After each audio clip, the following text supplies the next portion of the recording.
Welcome to On The Bit. I'm Dave from Dream Thoroughbreds, and with me is Lenny from Bluegrass Bloodstock. How are you, Lenny? Very good, Dave. It's good to be back. Yeah, it is good to be back. Our first edition for the autumn, and super excited, mate, about what's going to happen in Melbourne and Sydney over the next few months. Should be a ripper autumn. Should be some very nice horses, and looking forward to it the next couple of weeks, especially in Melbourne. And then Sydney follows with the championships, and should be a ripper for the second year. I think they'll probably iron out the bugs from the first year. So this is the first Group 1 weekend of the autumn. We're back at Caulfield, which has been renovated over the summer, the spring and the summer. And yeah, we've got the Group 1 CF Orr Stakes at weight for age over 1400 metres, and a nice even race to start off the autumn, mate. And who do you like in the autumn? Nice even race, Dave. I'm with the favourite, Dissident. I think it's hard to go past him at the weight for age conditions of the race. Happy Trails is the only real weight for age horse in my mind in the race, but I don't think he'd be primed first up over 1400. Obviously Mourinho lowered Dissident's colours first up at the Valley, but I think that's more Mourinho's course. Dissident back on his home track. I think he's going to get a lovely run behind the probable leader in Tolly Platinum, and I expect him to be pretty strong in the straight. 350s on offer about a horse that won 2 Group 1s last prep. I think that's good going. Yep, I think Dissident holds the key to the race, no doubt. He's much better suited at the 1400 than in what he was at the 1200 first up. Should park outside the leader or one out, one back, and obviously be mighty hard to run down. I think he'd be a lot fitter second up. I'm leaning towards Spillway at the value in this race. He was enormous first up at Caulfield in the spring, over 1400. He's drawn barrier 1. He's likely to get a really good smother in this race, which should help him conserve himself for a big finishing burst. He may need a little luck to get off the fence from around the 600, but if he gets room at the top of the straight, I think he'll be able to let down strongly, and I think he'll put himself into the finish here. He had a setback during the spring, this horse, that hampered him, and I expect him to have a really good autumn. So $11 fixed each way. I just think you can't leave him out of the quad. He's really good each way value. Stable news, Lenny. It's been a big Christmas and New Year's, so what's been happening with Bluegrass Bloodstock? Has Dave a couple of 2-year-old Imparcel made a really good debut. She's doing well. Yeah, she was a $12,500 purchase from the June sale. Yep. And that's the same sale we got due date out of. It's a good little sale, and she ran 4th in a Group 3 on Saturday, but missing the run at Moonee Valley probably hurt her, so she'll be a lot fitter, probably going to Moonee Valley next Friday night, where she'd be hard to beat. And Mullaguera, Freedman's are flying. They trained at treble today, and they're going great guns. So it was good to see the boy back. He's had 11 months off, so hopefully he can get to bigger and better things. Yeah, some really nice purchases there from you, mate. Parcel and Mullaguera. Should have been in the Dream colours, but we can't buy them all, unfortunately. But we've got a lot happening, actually. Chosen Moment runs at Moonee Valley tonight in a benchmark 78 race. Up in class, but drawn to get a really nice run here behind the pace. Jordan Childs aboard again. He won last 2 weeks ago at Moonee Valley, and he should be strong at the end of this race. So yeah, he's good each way value. Charles in Charge is running at Bendigo on Sunday in a benchmark 70 over 1300. He's the top rated horse in this race, and with the claim for Bone Mertens, gets him really well at the weights here against, I think, a really moderate bunch. So he really does look like the horse to beat. Longnack, one of your purchases for us, is running or entered to run at Sandown next Wednesday in a benchmark 64 over 1400 against 3-year-olds. It looks like a really nice race for him to step up into his second up. Barriers will be important for that, so hopefully he gets a good barrier draw in that one. Captivator trialled on Tuesday. He's been transferred to Richard Jolly in Adelaide. So he trialled at Morfordville on Tuesday and ran a close-up second. And he looked to have a lot in hand. So he'll have a run for Richard in about 2 weeks' time, and we think he'll probably go into that race at probably a Wednesday meeting. Quite hard to beat. We'll let you know what's happening with him in a couple of weeks. Magnet, our 2-year-old filly by Magnus. She's been going on really well. Won a trial a couple of weeks ago. She worked solidly this morning at Mornington. And she's ready to make her debut, mate, in about 2 weeks' time. She looks very exciting, Dave. Yeah. She seems to have inherited a bit of the full sister's ability, hasn't she? She's a full sister to Miss Promiscuity, who's now with the Hay stable. So yeah, we think our filly is probably equal, hopefully better than Miss Promiscuity, and that's another purchase by yourself.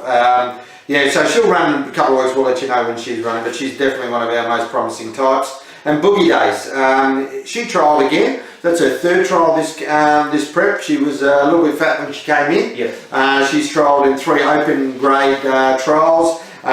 She's done well. She's been up against Group 1 horses, so we couldn't expect her to win those trials. But she's ready to race again, and we'll head towards Ballarat next Thursday, the 19th, in a 3-year-old filly's maiden over 1200, which would really suit her. And there's a few still coming through in training. Shoe fetish, due date. They're all back in training, so there'll be a few more weeks before they get close to running. But we'll keep you updated throughout the autumn. Best on breeding, Lenny. Who's your best on breeding for the weekend, mate? He's a last start winner, Dave, and race 7, number 2 at Caulfield, Hong Kong captain. He's out of a beautiful female family. He's a gelding now, but he was purchased for $85,000. He's a son of Host, so Host wouldn't be one of the most popular sires. No. Probably his best is his Philippi, but it's his female family that is really deep. He's out of a dam that was only had 2 starts. Her name's Unlimited Passage, but she's a half sister to the champion Older Miler in Singapore in 2008 recast. He won a lot of Group 1s. Yep. And Gonski, who was a very fast horse in that stud. It's also a close-up family of Happy Giggle, who's at sire. Schubert, who Hayes obviously trained, and Pin Zero downhill racer. So Hayes has obviously got a pretty good affinity with this family, and I think he's a pretty smart horse. Yeah, looks a nice horse. Value bets. I've got one value bet for the weekend. I've got Wes's horse in this one. Caulfield race 5, number 1, Smokin' Joey. His last 4 runs have been a Group 1 and Group 2 level. I finally think that Wes has found a really good race for him here.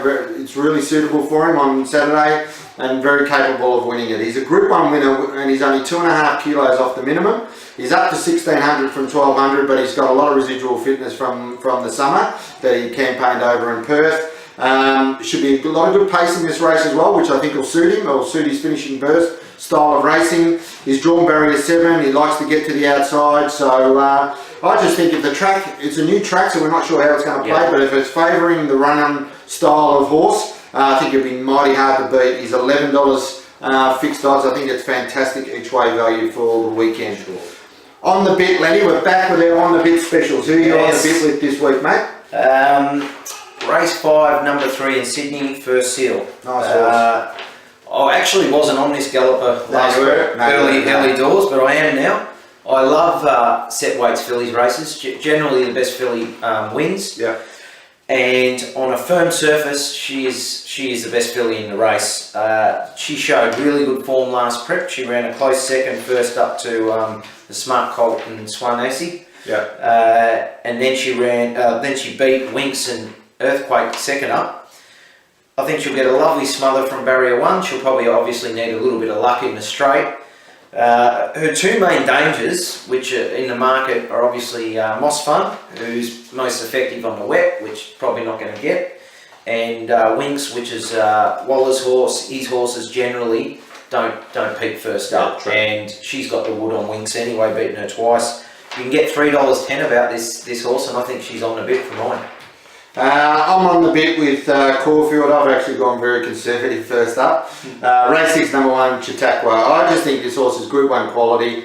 He's probably in the best 3 sprinters in Australia at the moment. He has to give him weight, but I just think his class is above his rivals here on Saturday. He's very short at the moment, $1.50, but I can't see him getting beat. So I just think you just multi him into everything else you want to back on Saturday. And get some value that way. So I just think he just wins. So I'm going to start off very conservative and make him my on the bit special. Off the bit, Lenny. Who are you off the bit this weekend, mate? Ramwick, race 6, number 6, Weary. Last start winner, but he's a horse that appreciates wet ground. All his good runs in Australia have been on soft tracks. If the tracks are good 3 or 4 on Saturday, he can't win in my eyes, and I think it's going to be pretty firm. Yep. He got a lovely run up inside them last start. It was a good win, Yep. but it was a much inferior field, and he steps up. He meets the A-graders here at Weight for Age, and he's one of the favourites. So unless there's a downpour and rain and there's a slow conditions, well, that's the only way that I could entertain him. But he's off the bit for me. Yep, I'm off the bit with Caulfield Race 2, number 6, Royal Snitzel. I know there's a bit of a spruik on this filly, but I'm just not sure she should be $2 in this field. I just think it's a very good field of fillies going around. A lot of them are very well educated as well. So I think it'll be an exciting race and a good race for the autumn going forward. So I just think she's off the bit for mine. So hopefully we get off to a good start to the autumn, mate, for the first Group 1 at Caulfield, and every week after this week there'll be a Group 1 on the cards, and it should be a very exciting autumn. A lot happening for Bluegrass and Dream, so we hope you stay with us. See you soon. Bluegrass will be going to Perth Magic Million Sale, which starts next Tuesday and finishes on Wednesday. So if you are interested in anything in the catalogue, give us a call or send us an email. And update us next week with what happens, mate.